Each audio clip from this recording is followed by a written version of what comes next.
including, and if you'll forgive me, because again, these stories recede so quickly, a family at its breakfast table at one of the kibbutzes. And by the way, the profound irony of attacks on kibbutzes, the very people who most ardently believe and want a future of peace between Israelis and Palestinians, a future of two states. A family of four, a young boy and girl, 6 and 8 years old, and their parents around the breakfast table. The father, his eye gouged out in front of his kids. The mother's breast cut off. The girl's foot amputated. The boy's fingers cut off before they were executed. And then their executioners sat down and had a meal. That's what this society is dealing with. And no nation could tolerate that. And as we've said repeatedly, as President Biden has repeatedly made clear, Israel has not only the right, but the obligation to defend itself and to try to take every possible step to make sure this doesn't happen again. We've been equally clear that it is vitally important how Israel does this. And the imperative of doing everything possible to protect civilians, as well as to care for those who are endangered by the conflict, is something that we feel strongly.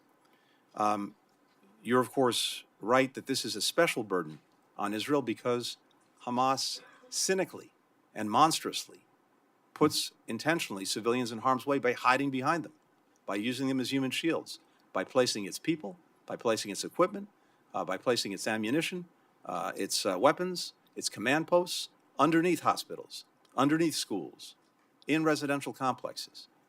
But for each of us, and particularly for democracies like Israel and the United States, we have to bear the burden of doing everything we possibly can to ensure that civilians are not harmed and to care for those who need our help.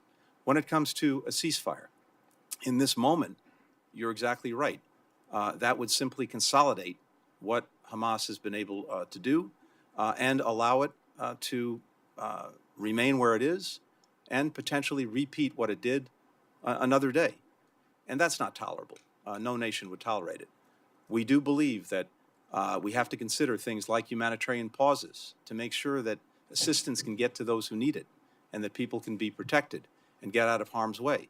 But we can't have a situation where there's a reversion to the status quo, where when this is over, it goes back to Hamas being responsible for the governance and so-called security of Gaza, because that's simply an invitation to repeat what happened.